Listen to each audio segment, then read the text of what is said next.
qorshayaal badan iyo isbedelo badan ayaan sameynay ku saabsan xagga ciidanka badda.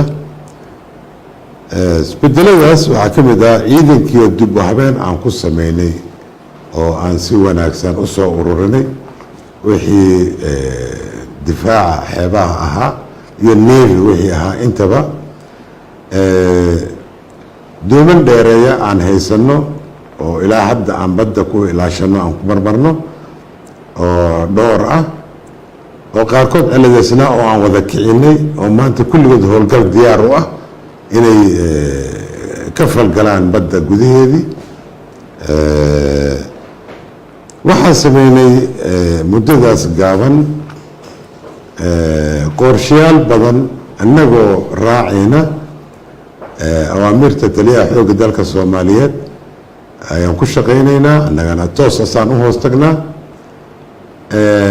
annagoo raacayno tilmaamaha ka soo baxa madaxda sare sida madaxweynaha, ra'iisul wasaaraha iyo golayaasha wixii ka soo baxa tilmaamo ah anagoo raacayna ayaan waxaa sameynay qorshe ah sida loo horumarin lahaa ciidankan badda.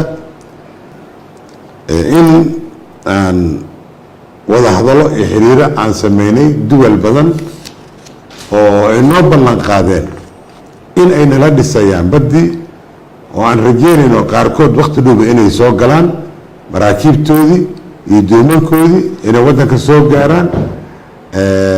ciidankana tababaro badan ayaa la soo siiyey oo meelo qaar laga soo siiyey. inta dhimanna ama gudaha lagu siinaya ama ciddii markaasi saaxiibka nahay oo waxna siisay in mataqaanaa meeshooda tababar ay ku siiso labada bay u furan tahay in la yeelo. waxaan rajeynaynaa mustaqbalka dhow oo aada u dhow weliba in ciidankan uu noqdo ciidan laysku hadleyn karo, ummadda Soomaaliyeedna ku faani karto, diyaarna u noqonayo wax alla wixii ku saabsan difaaca badda iyo xeebaheediba awood u yeesha inay noqdaan ayaan ku wadnaan rajeynaynaa. haddii alla yiraahdo ballanqaadkaygana waxa waaye inta hadda aan sameyno iyo ka badan inaan sameyno oo ciidanka aan u sameyno kalsoonidaasana ummadayda aan siino in waqtiyo dhow lagu soo bandhigi doono maraakiibtii iyo doonyihii iyo waddankan difaaci lahayd xeebahoodii iyo badahoodii difaaci lahayd inaan soo bandhigi doono haddii alla yiraahdo. taasna ay tahay dadaal iyo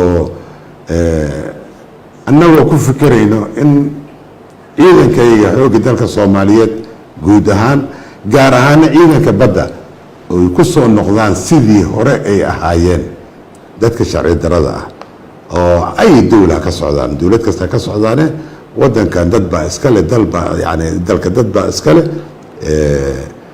khayraadka badda ku jirana nooc kasta ha noqdee dadkan dalka le ayaa iskale. marka waxaan u baaqaynaa inay ka baxaan sida sharci darada ah ay ku wadaan.